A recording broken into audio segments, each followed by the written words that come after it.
नमस्कार दोस्तों, श्री श्याम महाविद्यालय की ऑनलाइन क्लासेज में आपका स्वागत है। आज से हम बीएससी पार्ट सेकंड और थर्ड की ऑनलाइन क्लासेज चालू कर रहे हैं मैथमेटिक्स की। एक दो रोज़ में अपना सेटअप हो जाता है, तब बीएससी पार्ट फर्स्ट की क्लासेज भी चालू करेंगे।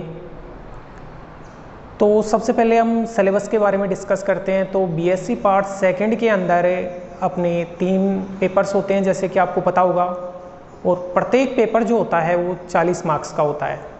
तो 120 मार्क्स के पेपर होंगे और इसके अलावा 30 मार्क्स का अपना प्रैक्टिकल होगा। तो सबसे पहले मैं पेपर्स के बारे में बता देता हूँ। तो अपना जो फर्स्ट पेपर है वो रियल एनालिसिस का है, सेकंड पेपर है वो ओडी और पीडी का पेपर है। जो थर्ड पेपर है उसके अंदर अपन पढ़ेंगे कैलकुलस, जिसमें और न्यूमेरिकल एनालिसिस। तो एक बार मैं पेपर्स को लिख देता हूँ। तो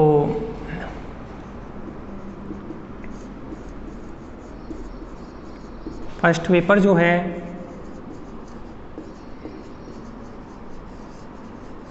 real analysis and metric space. अपना जो सेकंड पेपर है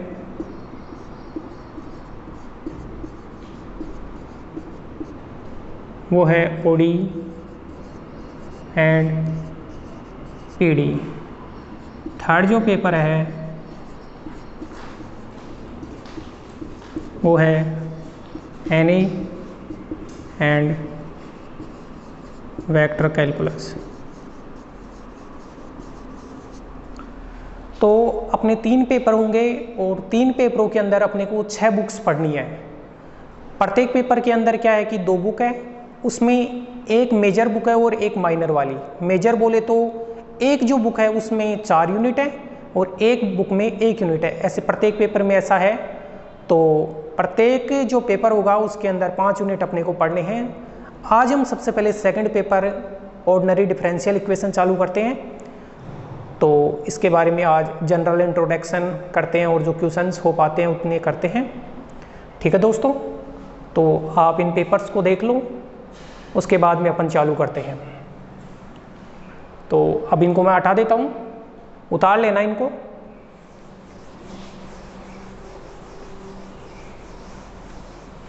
तो सबसे पहले अपन चालू करते हैं आज ओडी।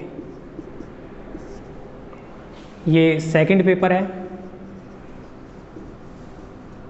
और ओडी के अंदर अपन चालू करेंगे फर्स्ट यूनिट।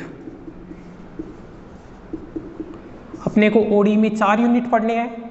जो फर्स्ट यूनिट है उसका नाम है differential equation of first order and first degree. जैसा कि अपन 12th क्लास में अपना एक चैप्टर चलता था प्रथम कोटि और प्रथम घात के अवकल समीकरण, तो ये यूनिट तो ठीक वैसा ही है। तो अपने को समझने में ज़्यादा प्रॉब्लम्स नहीं होने वाली हैं। उसके बाद में हायर अपन चलेंगे। तो सबसे पहले अपन फर्स्ट ऑर्डर और फर्स्ट डिग्री की डिफरेंशियल इक्वेशन के बारे में बात करते हैं। तो फर्स्ट यूनिट है उसका नाम है डिफरेंशियल इक्वेशन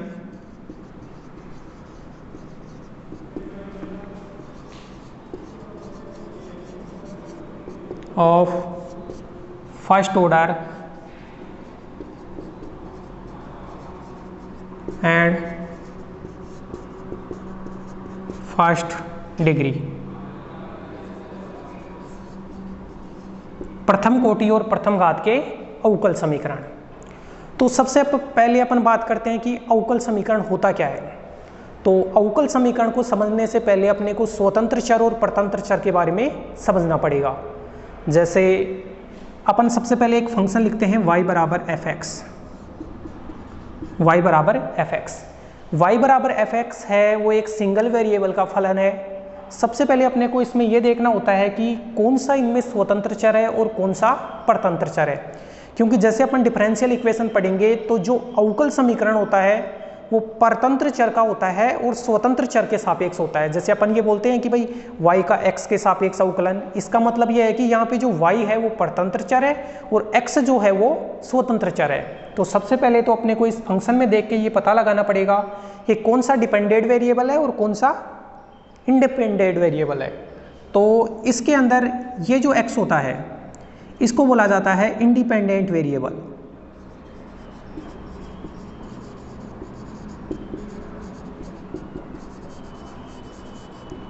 बोले तो स्वतंत्र चर, और जो y होता है उसको बोलते हैं डिपेंडेंट वेरिएबल।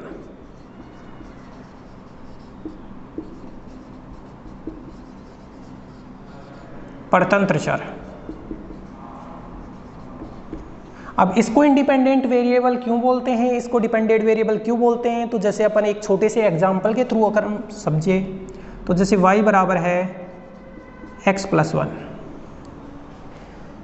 y बराबर है x+1। इसके अंदर देखें कि x की वैल्यू अपन रखते हैं, जैसे x की वैल्यू अपन ने रखी 1, तो फिर y की वैल्यू अपने आप निकल के आएगी 2। x की वैल्यू अपन ने रखी 2, तो y की वैल्यू निकल के आएगी 3। इसका मतलब यह है कि x की वैल्यू हम अपने अनुसार रख सकते हैं और y की वैल्यू है वो x की वैल्यू के कोरस्पॉन्डिंग निकल के आती है। तो यहाँ पे x है वो इंडिपेंडेंट वेरिएबल है, स्वतंत्र चर है, क्योंकि ये वैल्यू अपन खुद अपनी तरफ से रख सकते हैं, जबकि y की वैल्यू है वो x के कोरस्पॉन्डिंग निकल के आती है, इसलिए y को परतंत्र चर कहा जाता है। तो ये तो सिंगल वेरिएबल की बात थी। अगर अपना जो फंक्शन है वो डबल वेरिएबल का हो, जैसे अपन बात करें जैसे z बराबर फंक्शन ऑफ xy, ऐसा भी फलन हो सकता है, डबल वेरिएबल का फलन है, पीडीई में इसके बारे में पढ़ेंगे। तो यहाँ पे दो स्वतंत्र चर हो गए, x और y, दोनों क्या हैं, स्वतंत्र चर है, दोनों स्वतंत्र चर है, और जो z है वो परतंत्र चर है। तो इसमें हम z का आंशिक अवकलन होगा, इसके अंदर वो डेफिनेशन अपन बताएंगे तब हो जाएगा। तो z का आंशिक अवकलन होगा x और y के सापेक्ष। तो कहने का मतलब यह है कि सबसे पहले तो अपने को स्वतंत्र चर और परतंत्र चर के बारे में पता होना चाहिए, क्योंकि तभी अपने को पता लग पाएगा कि किसका अवकलन करना है और किसके सापेक्ष अपने को अवकलन करना है। याद रखना दोस्तों, हमेशा परतंत्र चर का अवकलन होता है और वो स्वतंत्र चर के सापेक्ष होता है। तो एक बार देख लो इनको, फिर अपन आगे कंटिन्यू करते हैं। तो चलो स्टार्ट करते हैं अपना टॉपिक।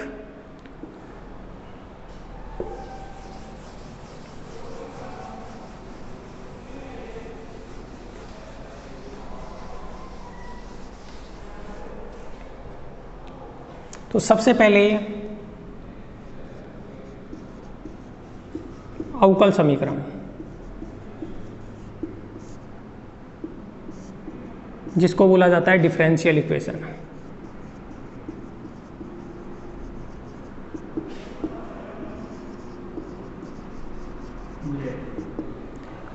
अब डिफरेंशियल इक्वेशन की बात करें तो अवकल समीकरण होता क्या है, तो अवकल समीकरण एक ऐसा समीकरण होता है जो स्वतंत्र चर, परतंत्र चर और परतंत्र चर के अवकल गुणांक के मध्य संबंध को स्थापित करता है। जैसे अगर ये मान लेते हैं कि जैसे अपना x तो है वो स्वतंत्र चर है और y मान लेते हैं कि परतंत्र चर है, और अपना जो फलन है y बराबर fx, और जो dy बाई dx होता है इसको कहा जाता है परतंत्र चर का अवकल गुणांक, परतंत्र चर का अवकल गुणांक। तो एक ऐसा समीकरण है जो स्वतंत्र चर x, परतंत्र चर y तथा परतंत्र चर के अवकल गुणांक dy बाई dx के मध्य संबंध को व्यक्त करता है, उसे अवकल समीकरण कहा जाता है। तो मैं लिख देता हूं ये डेफिनेशन कि वह समीकरण जो स्वतंत्र चर,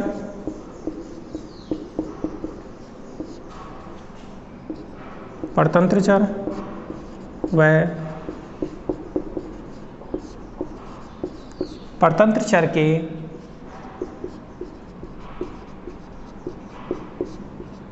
अवकल गुणांक के मध्य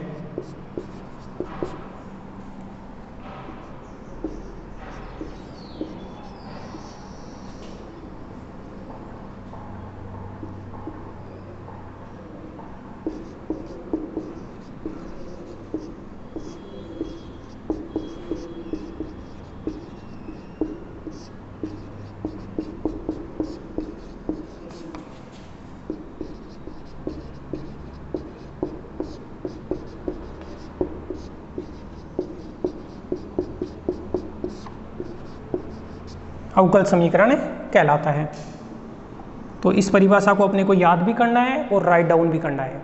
जैसे एक एग्जाम्पल के थ्रू अपन देखते हैं, d2y upon dx square plus x dy by dx plus y बराबर x स्क्वायर।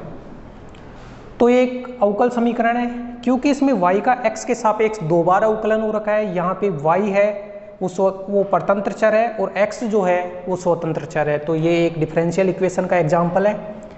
ऐसे ही अगर अन्य एग्जाम्पल्स की अपन बात करें तो d3y upon dx square plus dy by dx की पावर 3/2, एग्जाम्पल नंबर 2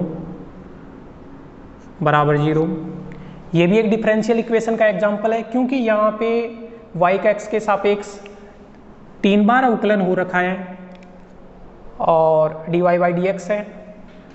ऐसे ही एक और एग्जाम्पल की बात करें तो इसमें del 2z upon del x square plus del 2z upon del y square बराबर 0। ये भी एक डिफरेंशियल इक्वेशन है। तो दोस्तों हम बात करेंगे कि डिफरेंशियल इक्वेशन भी 2 प्रकार के होते हैं, साधारण अवकल समीकरण और आंशिक अवकल समीकरण।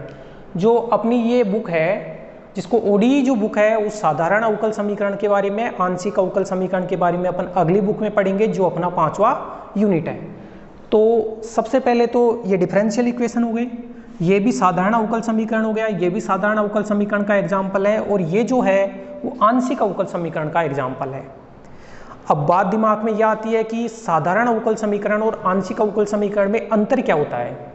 तो इस अंतर को जानने के लिए अपने को स्वतंत्र चर के बारे में देखना होगा। अगर किसी भी समीकरण के अंदर स्वतंत्र चर एक है, जैसे y बराबर fx, उसके अंदर x स्वतंत्र चर है और y परतंत्र चर है। अगर किसी भी अवकल समीकरण में एक स्वतंत्र चर है तो वहाँ पे साधारण अवकल समीकरण होता है, और अगर एक से अधिक स्वतंत्र चर हैं तो वहाँ पे आंशिक अवकल समीकरण होता है। तो ये एक साधारण अवकल समीकरण का एग्जाम्पल है, क्योंकि यहाँ पे y जो है वो परतंत्र चर है और x जो है वो स्वतंत्र चर है। ऐसे ये भी साधारण अवकल समीकरण है, लेकिन ये आंशिक अवकल समीकरण है। क्यों है कि यहाँ पे जो z है वो फंक्शन है एक्स वाई का, क्योंकि यहाँ पे जो z है वो फंक्शन है एक्स वाई का। x और y तो स्वतंत्र चर हैं और z क्या है, परतंत्र चर है।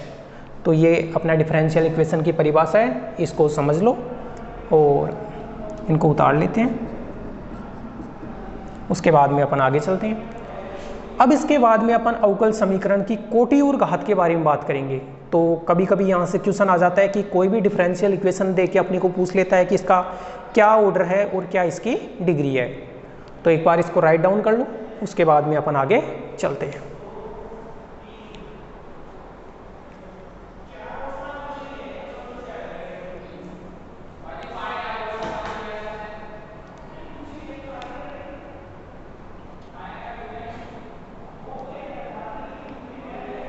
तो ठीक है दोस्तों, हम आगे चलते हैं, इसको राइट डाउन कर लेना।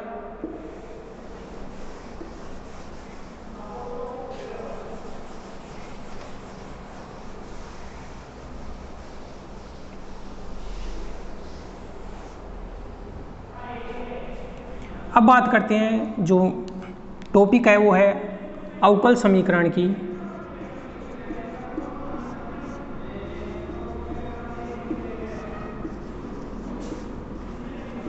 कोटि।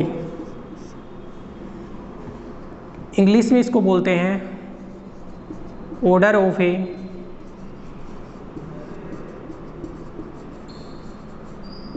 Differential equation. अवकल समीकरण की कोटि या order of A differential equation क्या है। तो सबसे पहले अपने को किसी भी डिफरेंशियल इक्वेशन का ऑर्डर निकालने के लिए हमें उस डिफरेंशियल इक्वेशन को देखना पड़ेगा कि वो कितने ऑर्डर का है। कहने का मतलब किसी भी अवकल समीकरण में उपस्थित जो मैक्सिमम डेरिवेटिव होता है वो उस अवकल समीकरण का ऑर्डर कहलाता है। जैसे अपन बात करें कि D Q Y upon D X Q plus 3x dy by D X plus Y बराबर 0। तो ये जो अवकल समीकरण है उसमें y का x के सापेक्ष मैक्सिमम 3 बार अवकलन हो रहा है। तो अपने को मैक्सिमम डेरिवेटिव देखना है, उसके आगे कुछ भी नहीं देखना है, चाहे कुछ भी लिखा हुआ हो। अपने को ये देखना है कि y का x के सापेक्ष मैक्सिमम कितनी बार डेरिवेटिव हो रहा है, वो उस अवकल समीकरण का ऑर्डर कहलाता है। तो अगर बात करें ऑर्डर, तो यहाँ हो गया ऑर्डर कितना हो गया 3। जैसे अगर ऐसा लिख के आ जाए,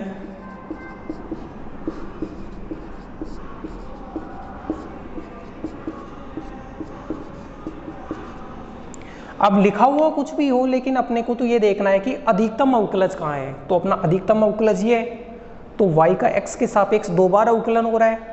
तो यहाँ जो डिफरेंशियल इक्वेशन का ऑर्डर हो गया वो कितना हो गया 2। तो एक बार मैं इसकी परिभाषा लिख देता हूँ कि किसी भी अवकल समीकरण का ऑर्डर क्या होता है। तो किसी अवकल समीकरण में उपस्थित है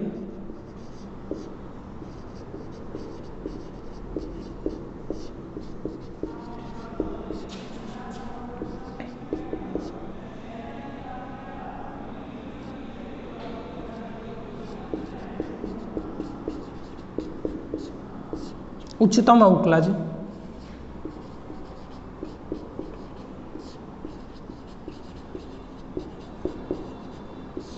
की कोटि को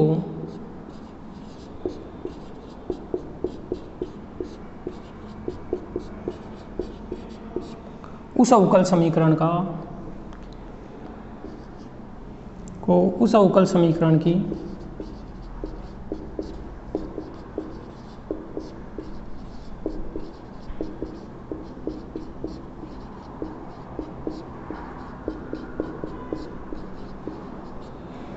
कोटि कहा जाता है। तो ये इसकी डेफिनेशन है, ये एग्जाम्पल है। तो ऐसे अपन अवकल समीकरण की कोटि निकालते हैं। तो जैसे कुछ एग्जाम्पल्स, मैं इनको राइट डाउन कर लो, फिर कुछ एग्जाम्पल्स के थ्रू और बता देता हूँ।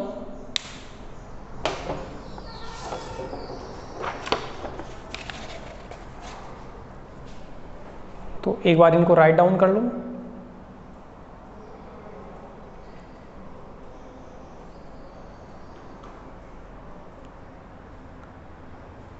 तो आगे चलते हैं अपन।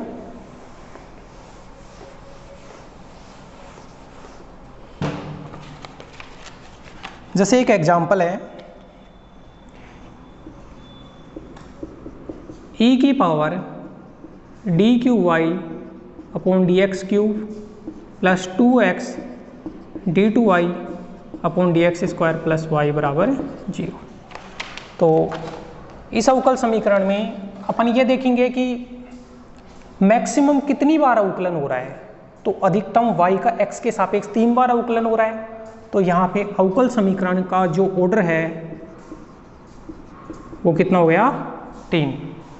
अवकल समीकरण का जो ऑर्डर है वो कितना है 3। ये अवकल समीकरण की कोटि की बात होगी। अब अवकल समीकरण की घात के बारे में बात करते हैं अपन।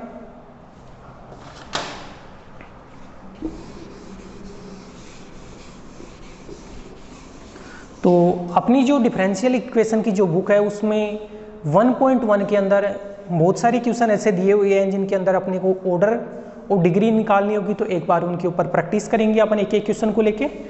तो पहले अपन घात के बारे में और देख लेते हैं कि अवकल समीकरण की घात क्या होती है। तो degree of A differential equation, अवकल समीकरण की घात।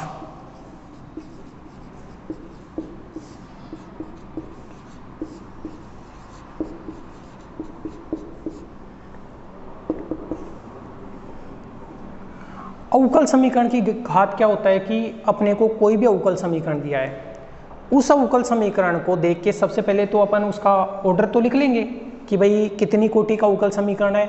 घात निकालने के लिए हम क्या करेंगे कि जो मैक्सिमम ऑर्डर डेरिवेटिव है, अवकल समीकरण को देख के अपने को पता लग जाएगा कि मैक्सिमम ऑर्डर डेरिवेटिव अपने को कहाँ मिल रहा है। तो जो मैक्सिमम ऑर्डर डेरिवेटिव है उसकी जो पावर होती है वो अवकल समीकरण की घात होती है। किसी भी अवकल समीकरण में उपस्थित मैक्सिमम ऑर्डर डेरिवेटिव की जो पावर होती है वो अवकल समीकरण की घात होती है। लेकिन घात निकालने से पहले अपने को थोड़ा सा ये ध्यान रखना पड़ेगा कि उसको अगर अपनी जो पावर है वो फ्रैक्शन के अंदर दी हुई है या कोई रेशनल दी हुई है तो उसको अपने को पहले एडजस्ट करना पड़ेगा, उसी के बाद में अपने को अवकल समीकरण की घात निकालना है। तो एक बार मैं परिभाषा लिख देता हूँ, उसके बाद में कुछ एग्जाम्पल से अपन इसको क्लियर कर लेते हैं।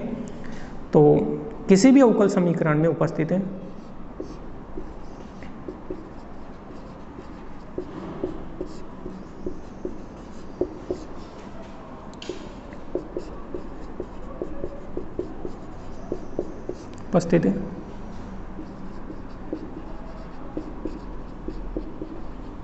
अधिकतम अवकलज की घात हो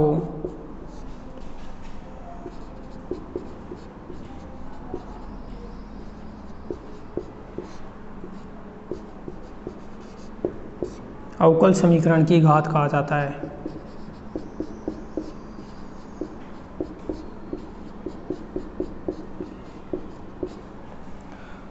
तो कोई भी अवकल समीकरण है उसमें उपस्थित अधिकतम अवकलज की जो घात है उसको अवकल समीकरण की घात कहा जाता है। नोट चीज़ ये है कि अपने को ये ध्यान रखना चाहिए कि अगर अपना जो डिफरेंशियल इक्वेशन है उसमें पावर जैसे 1/2 1/3 है तो उनको पहले हटाना है। तो इसमें नोट पॉइंट डाल के लिख देते हैं।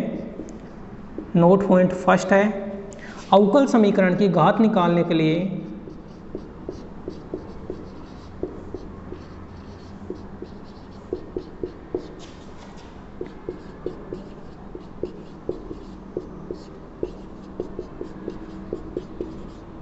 अवकल समीकरण को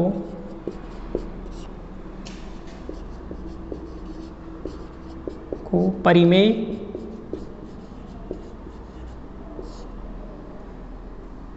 व पूर्ण बीजीय बनाते हैं।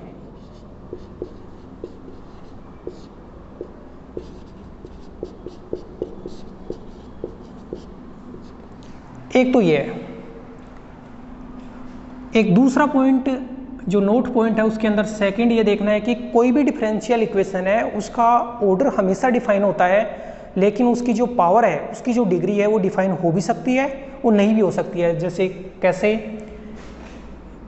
कि एक एग्जांपल अपन लेते हैं, जैसे साइन इनवर्स है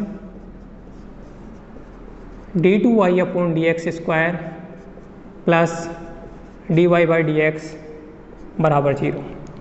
ये कोई अवकल समीकरण है। तो सबसे पहले इस अवकल समीकरण में अपन ये देखेंगे कि मैक्सिमम कितनी बार डेरिवेटिव हो रहा है। तो इसमें ये पता लग रहा है कि y का x के सापेक्ष मैक्सिमम 2 बार डेरिवेटिव हो रहा है। इसका मतलब यह है कि जो अवकल समीकरण अपना दिया है उसका जो ऑर्डर है वो तो 2 है, लेकिन अब घात कैसे निकाले इसकी। साइन इनवर्स x का अगर अपन प्रसार करते हैं तो उसके अंदर जो पावर्स हैं वो बढ़ती जाती हैं। तो इस सिचुएशन के अंदर अपनी डिग्री तो डिफाइन नहीं हो पाएगी। तो अपन ये लिख सकते हैं इसमें कि इसमें जो ऑर्डर है वो तो 2 है और डिग्री है वो है नॉट डिफाइन। अब जैसे एक एग्जांपल अपन और ले लेते हैं, जैसे एक एग्जांपल और लेते हैं, जैसे e की पावर dy/dx प्लस y बराबर 0। ये अपना एक साधारण सा अवकल समीकरण है। तो सबसे पहले अपन ये देखेंगे कि इसमें मैक्सिमम अवकलन तो कहाँ मिल रहा है। ये y का x के सापेक्ष एक बार अवकलन हो रहा है, तो मैं ये लिख सकता हूँ कि इसका ऑर्डर जो है वो तो है 1। लेकिन अब डिग्री की बात करें तो हम e की पावर x का प्रसार जानते हैं 1 + x+x² 2। मैं साइड में लिख देता हूँ। e की पावर x का जो प्रसार होता है 1 + x+x² 2 + x³ 3 ऐसे, ठीक है। इसके हिसाब से इसका कैसे एक्सपेंड करेंगे अपन, तो इसको खोलेंगे तो 1 + dy/dx प्लस dy/dx का whole square 1/2 factorial plus so on. ये तो ऐसे ही चलता रहेगा और प्लस का y बराबर 0। अब मेरे को देख के ये बताओ कि यहाँ पे चलो y का x के सापेक्ष एक बार अवकलन हो रहा है तो इसका डिफरेंशियल इक्वेशन है उसका ऑर्डर तो एक हो गया, लेकिन डिग्री की बात करें तो यहाँ dy/dx का होल स्क्वायर आ गया, इसका मतलब डिग्री 2 हो गई, फिर आगे करेंगे तो 3 होगी, ऐसे इनफाइनाइट तक चलती रहेगी। तो अपन ये कह सकते हैं इस प्रकार के जो डिफरेंशियल इक्वेशन है उनके अंदर ऑर्डर तो हमेशा डिफाइन होता है, लेकिन डिग्री डिफाइन हो भी सकती है और नहीं भी हो सकती है। तो एक बार इनको राइट डाउन कर लो, उसके बाद में अपन आगे चलते हैं।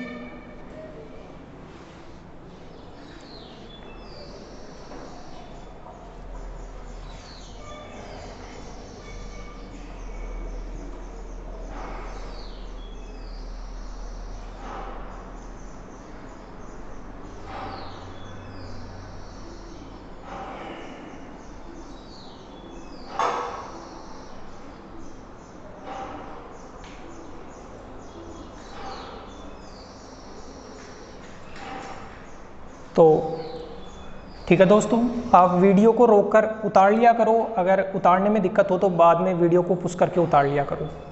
तो आगे अपन बात करते हैं। तो ये जो अपन ने 2 एग्जाम्पल देखे हैं इनके हिसाब से एक नोट पॉइंट सेकंड अपन लिख लेते हैं। प्रत्येक अवकल समीकरण में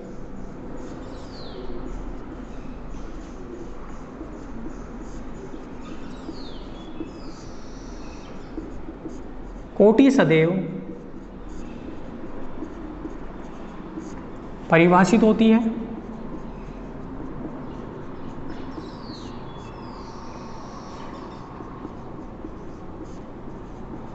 लेकिन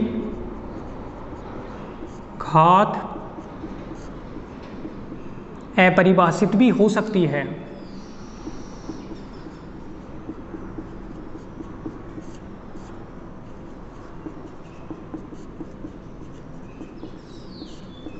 अपरिभाषित भी हो सकती है का मतलब ये है कि ऐसे जरूरी नहीं है कि हर बार घात अपरिभाषित होगा। जैसे अभी अपन ने पहले कर रहे थे, जैसे ये क्वेश्चन है d3y/dx³ प्लस y बराबर 0, तो इसमें कोटि 3 है, घात 1 है, तो घात परिभाषित हो भी सकती है और नहीं भी हो सकती है, लेकिन कोटि हमेशा उस डिफरेंशियल इक्वेशन की परिभाषित होती है। तो ये एक नोट पॉइंट है, इसको भी एग्जाम्पल लगा के लिख लेते हैं। तो यहाँ ऑर्डर 3 और डिग्री 1। एक नोट पॉइंट और है,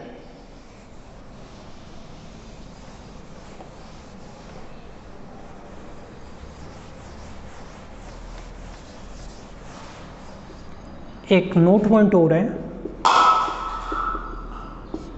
यदि किसी अवकल समीकरण में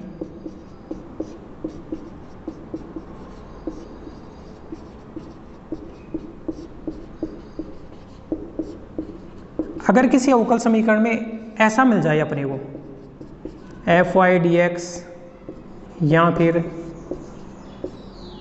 qx/dy, अगर अपने को इस टाइप का इंटीग्रेशन होकर कोई फंक्शन मिल जाए तो सबसे पहले अपन इस इंटीग्रेशन को उठाएंगे, उसके बाद में ही उस अवकल समीकरण का ऑर्डर अपन निकालेंगे। जैसे एक एग्जांपल से अपन देखते हैं। तो यदि किसी अवकल समीकरण में ये या ये पद उपस्थित हो तो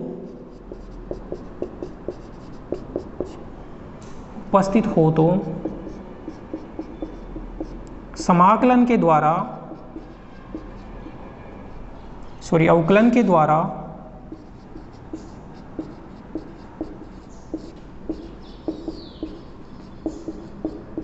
सर्वप्रथम इन्हें हटाया जाता है,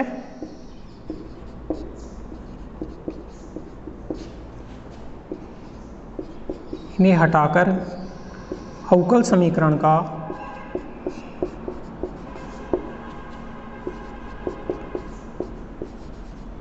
ऑर्डर व डिग्री ज्ञात करते हैं।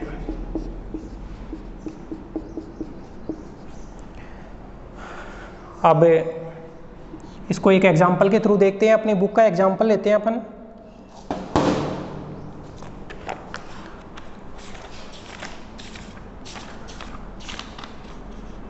तो दोस्तों जैसे अपना फर्स्ट एग्जाम्पल है उसमें अपना ये दे रखा है कि अवकल समीकरण की कोटि और घात अपने को निकालनी है। तो एक बार एग्जाम्पल देखते हैं। d2y upon D X square plus 5 dy/dx बराबर इंटीग्रेशन एक्स स्क्वायर dx। ये अपना इक्वेशन है। तो अब इस क्वेश्चन में अपने को कोटि भी निकालनी है और घात भी निकालनी है। कोटि और घात निकालने के लिए अब देखो ये एक्स स्क्वायर dx आ गया, तो सबसे पहले अपने को इसको हटाना है, और इसको हटाने के लिए अपन क्या करेंगे कि ये जो डिफरेंशियल इक्वेशन दिया है उसका एक बार x के सापेक्ष डेरिवेटिव कर देते हैं। तो जैसे ही इसको इक्वेशन नंबर 1 डाल दिया, तो differentiating equation 1 with respect to x के सापेक्ष इसका एक बार डेरिवेटिव कर दूं, तो ये बन जाएगा d3y upon D X cube plus 5 d2y upon D X square equal to X square. तो अब इसका जो ऑर्डर है, अब इसकी कोटि कितनी है 3 और डिग्री कितनी है वह 1। ऐसे अपना फर्स्ट चैप्टर में ऑर्डर और डिग्री निकालने के क्वेश्चंस हैं, इनके बारे में प्रैक्टिस करते हैं। तो एक बार इनको राइट डाउन करो, फिर इसके बाद में अपन आगे चलते हैं।